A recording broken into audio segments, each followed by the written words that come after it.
The bar Insania television so a brush so say a real from Tubercase, Yajana so a beresa, Edemau, Sabre, Emun, Sama Wodra, ACC or my Gandam Hania, Wodra so, and as a move for a sim as on the Socro Jane, Eddie Amamia, maybe Janamina so ever Sadia Masacase, a war every day as soon some dosso, Nadia Edimo Akotini be and say, and there are no pay and chasm there and film free, go more east to Mensino Emu, a branch be away Nigeria ni, Yakase car, a chief. So and I'm so emanat one ananom ewo ensie do sanso ena ensemfo from and my shebe dwenia wogina mu de ma de hye wonom ewo asin south mensin no emu ayonwian for intim for jo we dey to just say LGBTQ hu nsensem ekopie mu ma shebe dwefie ne kwame akoye se NDC amanyoko no wonom pese we yi wo hu edi efri mu na eye attorney general so we dey ababetu dwa ensama hodro efa kane buffer stock eye CEO no so no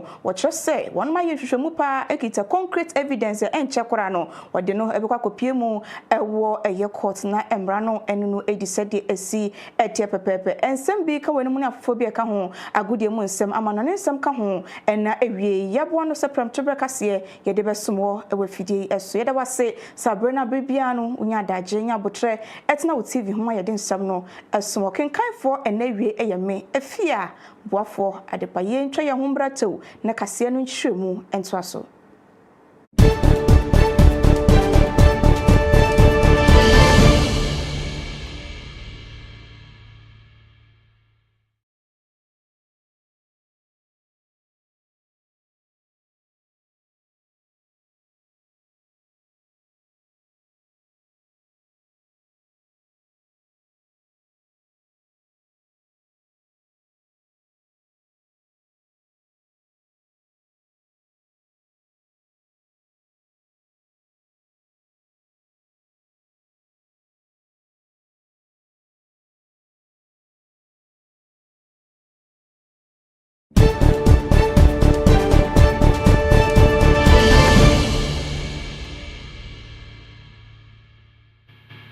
Afe kame ho na yenhye kase no ase emfa ema meshasia na meshasia edi efri western north mantam no emu enei eye blue water guards ku a aban eche se wonom enhwe ema galamse illegal mining from agudi ayetu ne basa no wonom tumi enchechecheche enkrofo a wode won ho agim no ene wonom akeka won ho akwakopie mu ewo eye tano nimiri forest reserve na wonom ene ye kase enipa makomako duba ko wonom ensa aso mu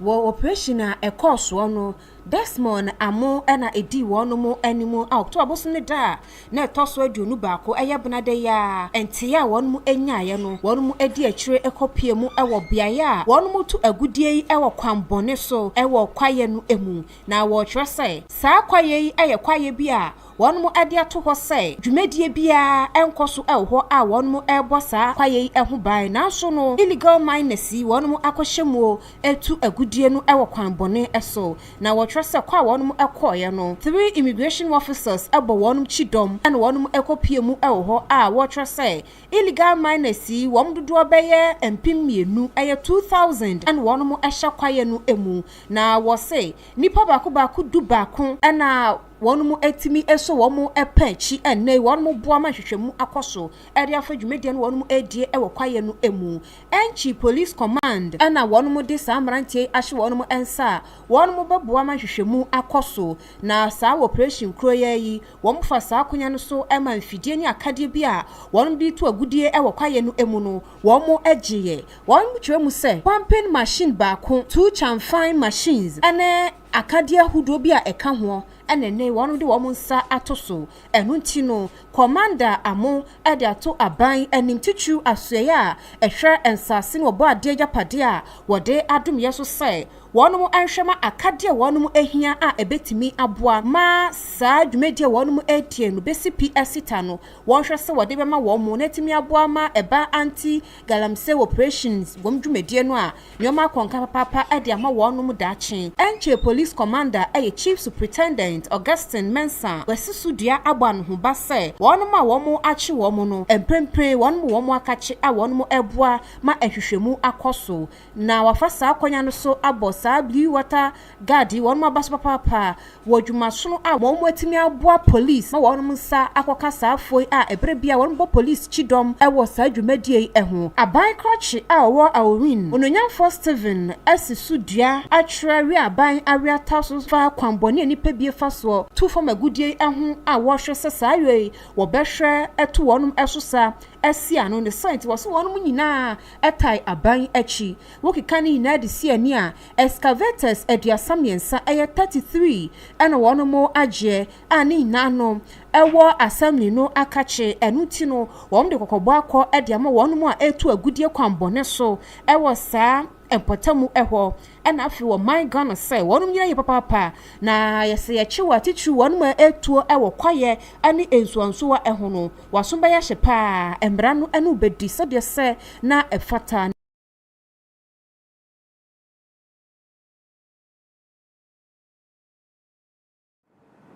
Yegusu ejinemu ewo galamse ehu ensensemia emu na abai kwachipene wojinemu edema adehye wonom ewo Prestia Huni Valley ayonimiafo Matthew aye wode atudwa na watcho se wo hwe kwanya sa illegal miners wonom nam so esensase esensuo ewo ne importem ho a wo hu a na na wira ho papa nunti wo srempenifo se kwanya se bia so wonom befa so na fo magudi ayetu ne basa na yebetumi etu ase ede from mine mu no wonom. I'm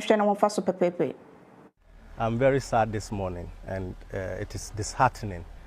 when you come to see some of these things. Because of money, people do destruction to the land and the future of our children without thinking about tomorrow.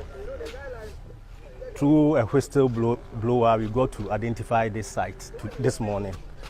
and immediately I sanctioned the BNI and the security people just to come and inspect what has happened. It's very sad. There's a lot of destruction here. Unfortunately, the guys are gone. They've run away, but we've been able to confiscate 2 excavators. That is what we've done today.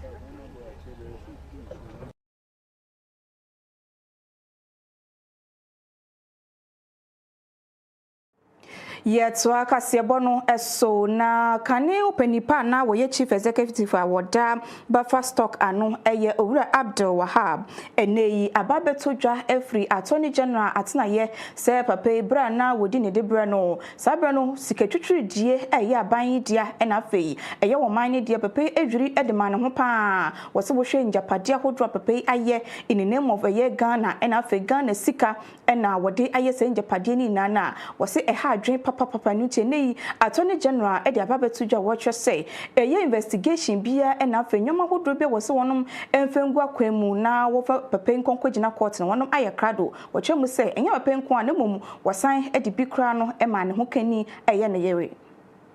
The buffer stock investigation, which are nicknamed the Rumble in the Jungle, as at March 2020, when we announced the arrest and detention of suspects Kobne Dubohi and his wife Angela Eje Boateng, the Economic and Organized Crime Office had gathered credible intelligence regarding a criminal enterprise that had been operated by the former Chief Executive Officer of the National Food and Buffer Stock Company Limited, Mr. Hanan Abdul Wahab. Initial estimates put the amount of money pilfered by Mr. Abdul Wahab and his collaborators at the time at around 58 million Ghana cedis, far in excess of the 49 million suspected to have been stolen by Mr. Edubohe and his co-accused persons. I call the criminal enterprise operated by Abdul Wahab and his collaborators at Buffer Stock the Rumble in the Jungle, not only because of the huge amount of money at stake, but because of the fact that while food suppliers were wailing and gnashing their teeth due to failure to pay them for supplies to the Buffer Stock, and while our school kids were being denied nutrition under the school feeding program for lack of funds, Mr. Abdul Wahab and his collaborators were busy lawlessly looting funds meant for the program. That is jungle behavior. The informal meaning of the word rumble is to discover illicit activity or the perpetrator of the illicit activity. Through painstaking investigations, the EOCO discovered this illicit criminal enterprise run by a gang of corrupt, lawless officials at the Buffer Stock Company. On June 25, 2025, the EOCO conducted a coordinated operation based upon their initial investigations, which resulted in the arrest of Mr. Abdul Wahab, former chief executive of Buffer Stock, his wife Faiza Seydou Wuni, and then James Atieku, the Buffer Stock manager for the northern sector, who was based in Tamale. The operation also led to the arrest of Emmanuel Atta, head of corporate affairs of NAFCO. The arrest followed initial intelligence and assessment by EOCO, who suggested that while serving as CEO of Buffer Stock between 2017 and 2024, Mr. Abdul Wahab colluded with his wife, Faiza Seydou Wuni, Richard Sam, head of finance, Bismarck Ousu Boache, finance department, and Emmanuel Atta, corporate affairs manager, and others to create an elaborate criminal enterprise that was used to steal and launder public funds from the Buffer Stock Company. Within the period between 2017 and 2024, Mr. Abdul Wahab, in concert with Richard Sam Asante and Bismarck Ousu Boache, orchestrated the transfer of 78,269,084 Ghana cedis and 4 pesos from the bank accounts of Buffer Stock Company to a private company linked to Hanan Abdul Wahab, his wife, and staff of Buffer Stock at Republic Bank and EcoBank. Evidence shows that the funds were instantly retransferred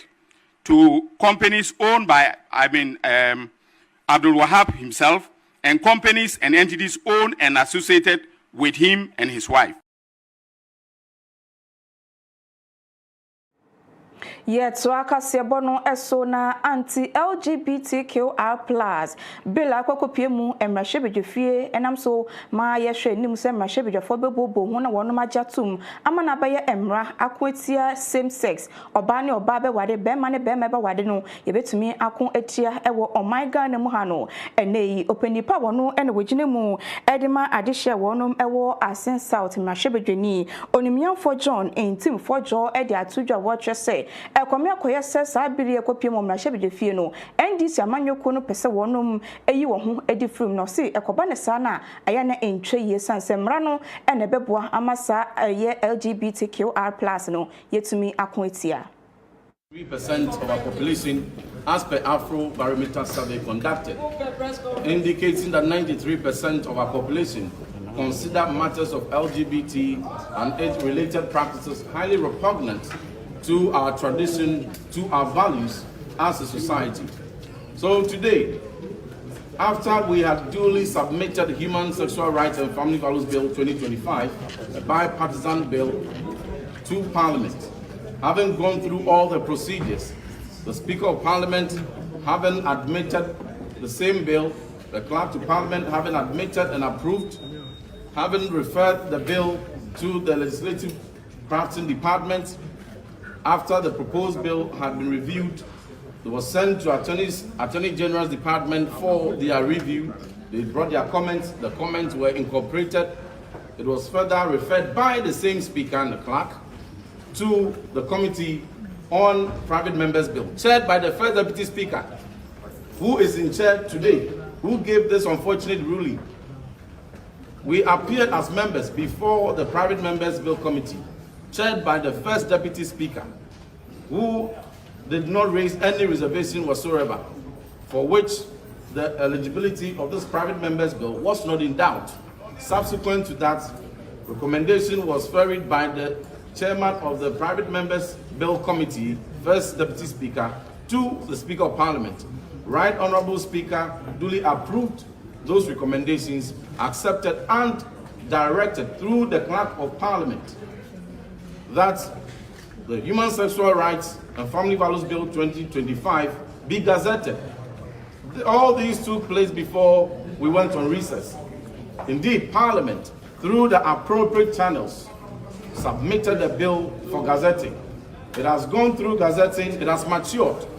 and has been duly advertised yesterday, 21st October 2025 for first reading, for consequential referral to the Committee on Constitutional and Legal Affairs, for the subsequent processes to be undertaken for the bill to be passed in line with the aspirations of the overwhelming majority of Ghanaians. Today, we came to Parliament only to see that NDC members of Parliament and their leadership have gone to, in a very conspicuous, in a very rather Nicodemus manner, removed the Human Sexual Rights and Family Values Bill, which was advertised yesterday, and all of you were witnesses to it, and you even published that story. So we are asking the majority, we are asking NDC government, where is the Human Sexual Rights Bill, which had gone through all the processes and approved? Today, the majority leader is telling us that Speaker is not aware. The clerk is not aware. And the first deputy speaker is saying he's not aware. But he chaired the committee that approved this bill as private members' bill. It was the speaker who approved this same bill and director for gazetting. And it was the clerk who wrote the letter accompanying the gazetting. So why is everybody saying they are not aware suddenly? This goes clearly to indicate that there seems to be a clear attempt by NDC government to run away from this bill.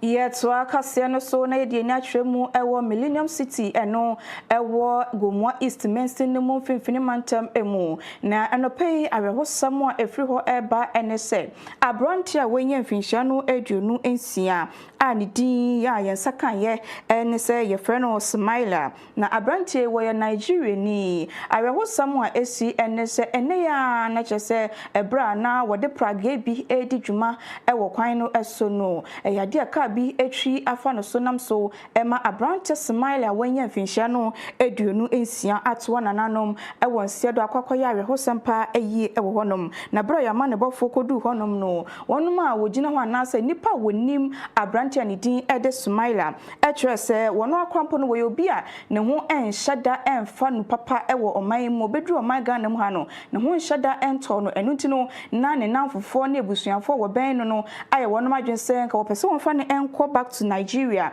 na ka won konkwohwe onkope ne ho ayarehwe ne no enene obi nim ebreko a wosi kwan so se wo de praga no kwakoye adwuma amasabre abrantie ka etwa fa no so a wato nananom ewo ensiedo akwakoye awehosempa eye ewo eye Millennium City eno ewo Gomwa East Mensenu emu enim ni na emu no yade a wonom abefa emu no akwakope no eye mochibi ede ahya wo hwe se posifo ebedi atwe de fimu ba ye ni de besiye ena afa de nam so ema sawe hosemi esiye ni na no wonom ede baba abetu edwawe eyawe hosem a efri Millennium City eno ewo Gomwa East Mensenu emu finfini mantemu ababeto edwa ene anopai